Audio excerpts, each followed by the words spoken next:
ಇಡೀ ದೇಶದ ಎಲ್ಲ ಯುಪಿಐ ಬಳಕೆದಾರರಿಗೆ ಅಂದರೆ ಫೋನ್ಪೇ, ಗೂಗಲ್ ಪೇ, ಪೇಟಿಎಂ ಸೇರಿದಂತೆ ಮೊಬೈಲ್ ಆ್ಯಪ್ನಲ್ಲಿ ಹಣದ ವಹಿವಾಟು ನಡೆಸುವ ಪ್ರತಿಯೊಬ್ಬರಿಗೂ ದೇಶದ ಬ್ಯಾಂಕುಗಳ ಬ್ಯಾಂಕ್ ಆಗಿರುವ ಭಾರತೀಯ ರಿಸರ್ವ್ ಬ್ಯಾಂಕ್ ಹೊಸ ರೂಲ್ಸ್.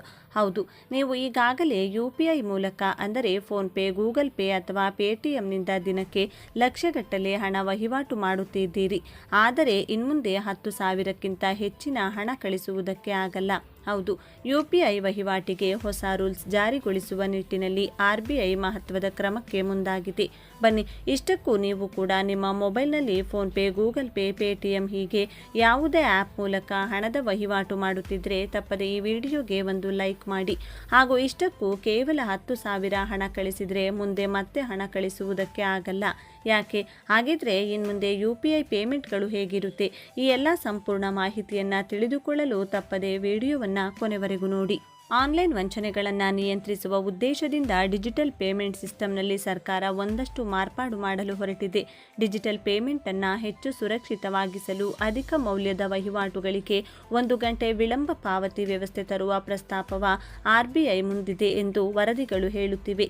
ಈ ಪ್ರಸ್ತಾಪದ ಪ್ರಕಾರ ಯುಪಿಐ ಮತ್ತು ಐಎಂಪಿಎಸ್ ಇತ್ಯಾದಿ ಮೂಲಕ ಮಾಡಲಾಗುವ 10,000 ರೂಪಾಯಿಗೂ ಅಧಿಕ ಮೊತ್ತದ ಪೇಮೆಂಟ್ಗಳು ರಿಯಲ್ ಟೈಮ್ನಲ್ಲಿ ಸಂದಾಯವಾಗುವುದಿಲ್ಲ. ಗಮನಿಸಬೇಕಾದ ಸಂಗತಿ ಎಂದರೆ ಈ ನಿರ್ಬಂಧವು ವ್ಯಕ್ತಿಯಿಂದ ವ್ಯಕ್ತಿಗೆ ಮಾಡಲಾಗುವ ಪೇಮೆಂಟ್ಗೆ ಅನ್ವಯವಾಗುತ್ತದೆ.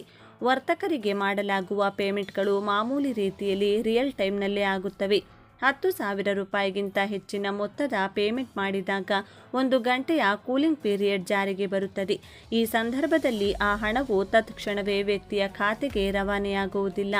ಆನ್ಲೈನ್ನಲ್ಲಿ ಕೆಲವರು ಲಿಂಕ್ಗಳನ್ನು ಕಳುಹಿಸಿ ಅಕ್ರಮವಾಗಿ ಪೇಮೆಂಟ್ ಮಾಡಿಸಿಕೊಳ್ಳುತ್ತಿರುವ ಪ್ರಕರಣಗಳು ಹಲವು ಬೆಳಕಿಗೆ ಬರುತ್ತಿವೆ. ಹಾಗೆಯೇ ಯುಪಿಐ ಗ್ರಾಹಕರು ತಪ್ಪಾಗಿ ಹಣ ಕಳುಹಿಸುವ ಸಾಧ್ಯತೆಗಳಿರುತ್ತವೆ. ಇದನ್ನು ತಪ್ಪಿಸಲು ಆರ್ಬಿಐ ಈ ರೀತಿಯ ಕ್ರಮ ತೆಗೆದುಕೊಂಡಿದೆ. ಪರಿಚಿತ ವ್ಯಕ್ತಿಗಳ ವೈಟ್ ಲಿಸ್ಟ್. ಆರ್ಬಿಐ ಬಳಿ ಇನ್ನೊಂದು ಪ್ರಸ್ತಾಪ ಇದೆ. ಹಣ ಕಳುಹಿಸಲಾಗುವ ವ್ಯಕ್ತಿಗಳು ಅಪರಿಚಿತರಾಗಿದ್ದರೆ ರಿಯಲ್ ಟೈಮ್ನಲ್ಲಿ ಪೇಮೆಂಟ್ ಮಾಡುವುದು ಅಪಾಯವಾಗಬಹುದು.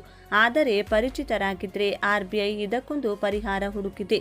ನೆಟ್ ಬ್ಯಾಂಕಿಂಗ್ನಲ್ಲಿ ಇರಲಾಗುವಂತೆ ಪರಿಚಿತ ಅಥವಾ ಖಾತ್ರಿ ಇರುವ ವ್ಯಕ್ತಿಗಳಿಗೆ ಪೂರ್ವಾನುಮತಿ ಕೊಡಲು ವೈಟ್ ಲಿಸ್ಟಿಂಗ್ನಂತಹ ವ್ಯವಸ್ಥೆ ಮಾಡುವುದು ಆರ್ಬಿಐನ ಉದ್ದೇಶವಾಗಿದೆ. 10,000ಕ್ಕೂ ಹೆಚ್ಚಿನ ಮೊತ್ತದ ಟ್ರಾನ್ಸಾಕ್ಷನ್ ಮೇಲೆ ಆರ್ಬಿಐ ನಿರ್ಬಂಧ ಹಾಕಲು ಕಾರಣವಿದೆ. ಹೆಚ್ಚಿನ ಫ್ರಾಡ್ ಕೇಸ್ಗಳು ಈ ಮೊತ್ತದ ಟ್ರಾನ್ಸಾಕ್ಷನ್ಗಳಿಗೆ ಸಂಬಂಧಿಸಿದ್ದೇ ಆಗಿವೆ. ಈ ಫ್ರಾಡ್ಗಳಿಗೆ ಜನರು ಕಳೆದುಕೊಂಡಿರುವ ಒಟ್ಟು ಹಣದ ಶೇಕಡ 98.5% ಮೊತ್ತವು ಈ ಕೆಟಗರಿಯದ್ದಾಗಿದೆ. ಹೀಗಾಗಿ ವ್ಯಕ್ತಿಯಿಂದ ವ್ಯಕ್ತಿಗೆ ಮಾಡಲಾಗುವ 10,000 ರೂಪಾಯಿಗೂ ಅಧಿಕ ಯುಪಿಐ, ಐಎಂಪಿಎಸ್ ಪೇಮೆಂಟ್ ನಿಯಮಗಳನ್ನು ಆರ್ಬಿಐ ಜಾರಿಗೊಳಿಸಲು ಮುಂದಾಗಿದೆ.